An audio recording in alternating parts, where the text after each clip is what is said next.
2월 13일 목요일 아침을 깨우는 말씀은 누가복음 2장 41절에서부터 52절까지의 말씀입니다.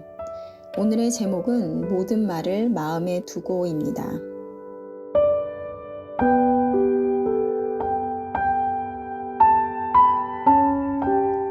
오늘 말씀은 6월절이 되어 예루살렘을 찾았던 마리아와 요셉은 집으로 돌아가는 길에 예수님이 함께 있지 않음을 발견하고 다시 성전을 찾아 그곳에 있는 예수님과 함께 집으로 돌아오는 말씀입니다.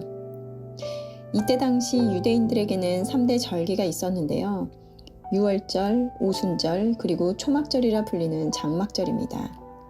이 절기가 되면 유대인들은 예루살렘으로 올라가서 이 절기를 지켰는데요. 오늘 말씀은 6월절이 되어 요셉과 마리아는 12살이 된 예수님을 데리고 갈래를 따라 성전을 향하게 됩니다. 그런데 모든 일정을 마치고 집으로 돌아가는데 하룻길을 간 후에야 예수님이 그들과 함께 없음을 발견하고 다시 예루살렘으로 돌아가는데요. 이때 당시에는 예루살렘으로 가는 길이 먼 길이기에 동네 사람들이나 친척들과 함께 이동을 하였다고 합니다. 많은 무리가 함께 움직이다 보니 이들은 남자들과 여자들 그리고 아이들 이렇게 가족끼리의 이동이 아니라 가다 보니 동행 중에 있는 줄로 생각하다가 하룻길을 간 후에야 예수님이 없다는 것을 알게 되었다는 것입니다. 그런데 사흘 후에 성전에 도착해 보니 그곳에서 율법 선생들과 이야기를 하는 예수님의 모습을 보는데요. 그 예수님의 답을 듣고 그 지혜와 대답에 놀랍게 여기더라 라고 되어 있습니다.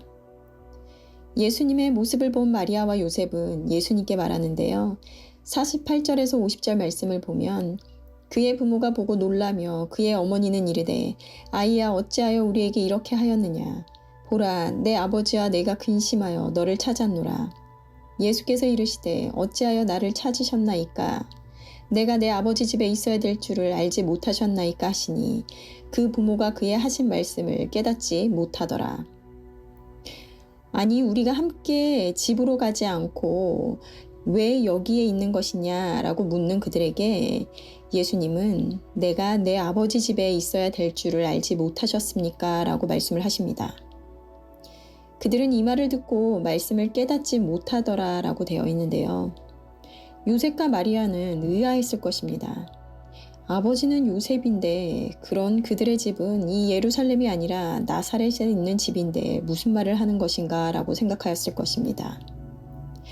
하지만 하나님의 아들이신 예수님은 내 아버지는 육신의 아버지 곧 요셉을 가리키는 것이 아니라 전능하신 하나님을 가리키는 것임을 말씀하고 계셨다는 것입니다. 마리아와 요셉은 이미 예수님이 태어나기 전에 예수님의 탄생에 대한 것을 들었습니다.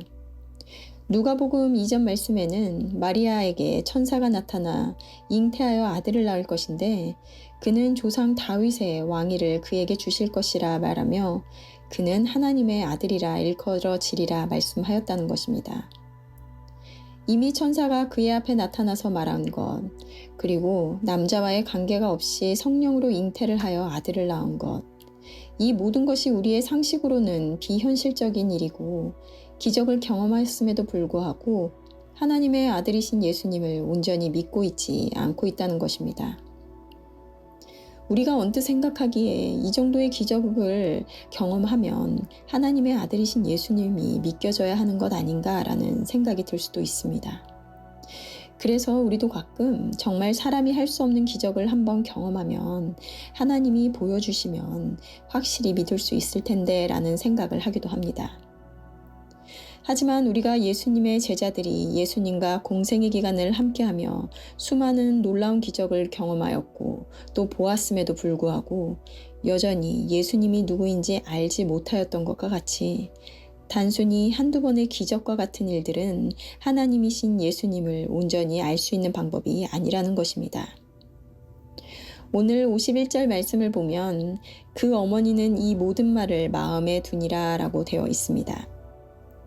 예수님께서 하신 말씀은 화요일 말씀에서도 천사가 예수님의 탄생에 대하여 목자들에게 말하고 그 목자들이 전한 말을 듣고 마리아는 이 모든 말을 마음에 새기어 생각하니라 라고 되어 있습니다. 현대의 많은 사람들은 노력 대신 쉽게 모든 것을 이루고 싶어 합니다. 고민 없이 답을 얻고 싶어 하고, 공부하지 않고 시험을 잘 보길 원하고, 연습하지 않고 운동은 잘하고 싶고, 이와 같은 모습은 신앙생활에서도 마찬가지로 드러납니다. 우리가 말씀을 매주 듣지만 쉽게 잊어버리는 것은 한 번 들은 말씀을 머리로 잠시 듣고 이해하려고 하기 때문입니다. 들은 말씀을 스스로 고민해 보지 않기 때문인데요. 우리가 학교 다닐 때 시험 볼 때를 기억하시나요? 그것을 머릿속에 기억하기 위해 몇 번을 되풀이해 보아야 하지만 시험 때 잘 문제를 풀 수가 있었습니다. 하지만 그것 또한 그 잠시, 지금은 그때 배웠던 것들이, 외웠던 것들이 기억이 나지 않는데요. 하다못해 이런 사람의 지식을 얻기 위해 이러한 노력을 하는데 우리는 우리의 상식으로는 알 수도 없는 하나님의 아들이신 예수님을 아는 것을 한 시간의 설교를 통해서만 쉽게 알려 한다는 것입니다. 오늘 마리아는 이 모든 말을 마음에 두었다라고 합니다. 마음에 두었다는 것은 우리가 잊지 않기 위해서 영원히 기억하겠다라는 의미입니다. 하나님을 아는 지혜는 말씀을 통해 배운 것들을 그냥 지나치지 않고 생각하고 고민하며 내 머릿속이 아닌 마음속에 새기는 것입니다. 우리가 오픈 투유에서도 들었지만 양육을 매주 듣고 주일 설교를 듣고 오픈 더 바이블을 몇 년 동안 했지만 그 많은 말씀들이 늘 새롭고 적용되지 않음은 마음속에 새기지 못하였기 때문일 것입니다. 그 말씀을 마음에 새긴다라는 것은 어떤 의미일까요? 나는 말씀을 듣고 본인의 삶에서 적용하고 고민을 하시나요? 오늘도 짧은 시간이지만 나를 돌아보고 묵상해 보시는 하루가 되시기를 바랍니다. 기도하시겠습니다. 하나님, 우리가 신앙생활을 하면서 주님을 믿음으로 고백하지만 여전히도 믿음과 삶이 일치되지 않는 것 같아 왜 안 되는 것일까라는 생각을 하면서 때로는 답답한 마음에 주님께서 강제로 바꿔주시지라는 생각을 할 때도 있습니다.